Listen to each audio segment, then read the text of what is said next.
नमस्कार, बहुत बहुत स्वागत है आपका। आप देखना शुरू कर चुके हैं राष्ट्रपथ। आपके साथ मैं हूं अर्चना सिंह। अरविंद केजरीवाल ने दिल्ली में अफसरों की ट्रांसफर पोस्टिंग को लेकर केंद्र के अध्यादेश को सुप्रीम कोर्ट में चुनौती दी और सरजी ये चाह रहे थे कि बस आज और अभी ही इस आदेश पर रोक लगा दी जाए ताकि उन्हें फिर से आज से बल्कि अभी से ही मनमानी करने की छूट मिल जाए, पर ऐसा कुछ नहीं हुआ। सरजी को एक एक दिन अब भारी लग रहा है क्योंकि शीश महल मामले में भी जांच शुरू हो चुकी है, इसीलिए सरजी के लिए एक एक पल अब भारी है। आपसे गुजारिश है, मेरे चैनल को सब्सक्राइब जरूर कर लीजिए, बात को ज्यादा से ज्यादा लोगों तक पहुंचाइए क्योंकि आप लोगों के सहयोग से ही चैनल आगे बढ़ पाएगा। केंद्र सरकार के दिल्ली में अफसरों के ट्रांसफर पोस्टिंग अध्यादेश पर सुनवाई करते हुए सुप्रीम कोर्ट ने केंद्र को नोटिस भेजा, जिसमें दिल्ली सरकार की याचिका पर केंद्र से जवाब मांगा गया। ये एक सामान्य प्रक्रिया है। जब भी कोई याचिका कोर्ट में आती है तो कोर्ट सभी पक्षों को नोटिस जारी कर उनका पक्ष पूछता है। इसीलिए इस मामले में कोर्ट ने केंद्र को नोटिस जारी किया है। केंद्र के अध्यादेश के खिलाफ याचिका दिल्ली सरकार ने सुप्रीम कोर्ट में दाखिल की, जिसमें अध्यादेश पर रोक लगाने की मांग की गई है। 11 मई को आपको याद होगा, सुप्रीम कोर्ट ने पुलिस, कानून व्यवस्था और भूमि को छोड़कर सभी सेवाओं का नियंत्रण दिल्ली सरकार को सौंप दिया था। 19 मई को इसके बाद केंद्र सरकार इससे जुड़ा एक अध्यादेश लेकर आई और इसके बाद दिल्ली सरकार से ये सारे अधिकार वापस ले लिए गए जो सुप्रीम कोर्ट के आदेश के बाद उसे मिले थे। ये अध्यादेश आते ही केजरीवाल जी परेशान हो गए क्योंकि सुप्रीम कोर्ट के आदेश के आते ही उन्होंने मनमानी शुरू कर दी थी। कोर्ट के फैसले के कुछ ही घंटे के अंदर सेवा सचिव आशीष मोरे को पद से हटा दिया था। उसके बाद तो चुन चुन कर अधिकारियों को निशाना बनाया गया। मकसद सिर्फ और सिर्फ दिल्ली सरकार के खिलाफ जितने भी भ्रष्टाचार के मामलों की जांच चल रही है और सबसे बड़ी बात जो शीश महल को लेकर जांच चल रही है उसे रोकने के लिए ये सब कुछ किया गया ताकि उसमें बाधा पहुंचाई जा सके। और वो तस्वीरें भी आपने देखी जब जो विजिलेंस सचिव हैं उनके कमरे से फाइलें तक गायब करवाई गई, उनमें छेड़छाड़ की गई, सबूतों के साथ खिलवाड़ किया गया। लेकिन अध्यादेश आने के बाद से सरजी के हाथ से सुनहरा मौका छिन गया, जिससे वो दिल्ली सरकार में अपने चहेते अफसरों की तैनाती कर अपने खिलाफ हो रही जांच को ठंडे बस्ते में डालने में कामयाब हो पाते। लेकिन केंद्र के अध्यादेश ने उनके मंसूबे पर पानी फेर दिया। अब सरजी ने एक और तिकड़म लगाई और अध्यादेश को लेकर उन्होंने राजनीतिक परिक्रमा शुरू की। देश भर में घूम घूम कर विपक्षी दलों से इस पर समर्थन मांगा। कुछ नेताओं ने उनका साथ देने का वादा भी किया, लेकिन वो अध्यादेश को राज्यसभा में पारित होने से रोकने के लिए काफी नहीं था। उसके लिए उन्हें कांग्रेस का साथ चाहिए था, लेकिन मल्लिकार्जुन खड़गे और राहुल गांधी ने मांगने के बावजूद भी अरविंद केजरीवाल को मिलने का वक्त नहीं दिया। इसके बाद सरजी ने 2024 लोकसभा चुनाव के लिए पटना में हो रही विपक्षी दलों की एकता बैठक में कांग्रेस से इस पर समर्थन मांगा, पर कांग्रेस ने दो टूक मना कर दिया। कहा जब संसद का सत्र आएगा, जब उसमें ये बिल आएगा तब देखेंगे। जिसके बाद मायूस सरजी ने अध्यादेश को सुप्रीम कोर्ट में चुनौती दी थी।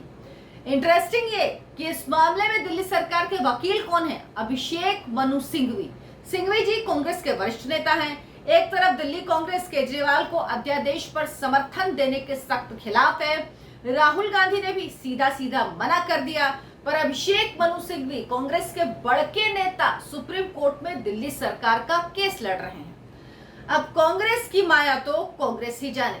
खैर, अभिषेक मनु सिंघवी ने दिल्ली सरकार की तरफ से जो सुप्रीम कोर्ट में दलील रखी उसमें कहा कि नई व्यवस्था में 2 अधिकारी मिलकर मुख्यमंत्री की बात काट सकते हैं, क्योंकि 3 सदस्यों की कमेटी बनाई है इस अध्यादेश के तहत केंद्र सरकार ने, जिसके जरिए दिल्ली में अफसरों की ट्रांसफर पोस्टिंग होगी और इसमें मुख्यमंत्री भी शामिल हैं। तो इसी बात का जिक्र अभिषेक मनु सिंघवी ने कोर्ट में किया और कहा कि 2 अधिकारी मिलकर मुख्यमंत्री की बात को काट सकते हैं। उसके बाद मामला एलजी के पास भेजा जाएगा, यानी एलजी जो फैसला लेंगे वही फाइनल फैसला होगा।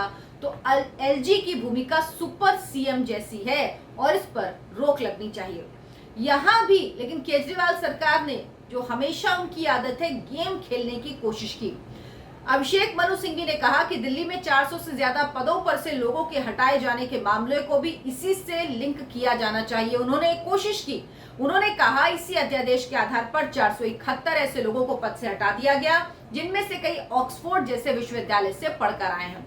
इस पर मैं एक वीडियो बना चुकी हूँ डिटेल में, आप चाहें तो उस वीडियो को देख सकते हैं। मैं लिंक दे दूंगी, साझा कर दूंगी आपको इस वीडियो के साथ। तो ये लोग, लेकिन अरविंद केजरीवाल ये नहीं बता पाए कि ये जो लोग हैं जो ऑक्सफोर्ड से पढ़ के आए हैं, इन्होंने ऐसा क्या कमाल कर दिया है, दिल्ली के लिए ऐसी कौन सी खोज कर दी है, ऐसी कौन सी व्यवस्था बना दी है जो यहाँ के लोग नहीं कर पाते और इसके नाम पर इनको लाखों की सैलरी दी जा रही है।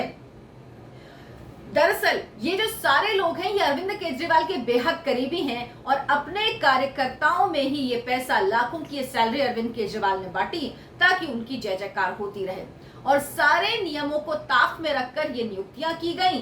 अब इसे भी सही साबित करने पर केजरीवाल सरकार लेकिन कोर्ट में तुली हुई है। और अगर केजरीवाल सरकार को लगता है कि केंद्र ने कुछ गलत किया है, जिन्हें कुछ गलत किया है, तो इस मामले में जिन लोगों को हटाया गया है वो कोर्ट जाए, उनके पास कोर्ट जाने का विकल्प तो खुला हुआ है। कोर्ट में भी इस पर सॉलिसिटर जनरल ने साफ कर दिया, कहा कि पार्टी कार्यकर्ताओं को नौकरी दी गई, इस पर सीधे सुप्रीम कोर्ट में सुनवाई ना हो, जो प्रभावित हैं वो हाई कोर्ट जा सकते हैं। ये मांग याचिका में नहीं है, यहाँ नई बात कही जा रही है, यानी जो याचिका लगाई गई उसमें जिक्र नहीं किया गया था, लेकिन ये जिक्र कर दिया उन्होंने सुनवाई के दौरान। तो सॉलिसिटर जनरल ने कहा कि जिसको दिक्कत है वो कोर्ट जाए, हाई कोर्ट जाए, ये सीधे सुप्रीम कोर्ट इस मामले की सुनवाई की क्या मतलब है। हालांकि सुनवाई के बाद सीजेआई ने कहा कि हम केंद्र को नोटिस जारी करते हैं। सीजेआई ने विस्तार से सुनवाई की जरूरत बताई इस मामले में और कहा 2 हफ्ते के बाद इस मामले पर सुनवाई की जाएगी। और इस दौरान कोर्ट में एलजी के वकील के अनुरोध पर उन्हें भी इस मामले में पक्ष बनाया गया है। अब आगे देखने वाली बात होगी कि इस पर क्या फैसला आता है, सुनवाई के दौरान कोर्ट क्या कुछ कहती है। लेकिन जिस तरह से अरविंद केजरीवाल सरकार अपनी हर गलत बात को सही साबित करने की कोशिश करती है, नियम कायदे कानून को सर जी मानते नहीं, ये मैं बार बार कहती हूँ। 471 नियुक्तियां जो की गई वो नियम कायदे कानून को ताक में रख के की गई। ट्रांसफर पोस्टिंग का अधिकार दिल्ली सरकार को मिलने के बाद जिस तरह से अफसरों को हटाया गया उसमें नियमों को नहीं माना गया, नियमों की धता बता दी गई। लेकिन ये सब कुछ ठीक है और सर जी चाहते हैं कि व्यवस्था ऐसे ही चले ताकि वो अपनी मनमानी कर पाए।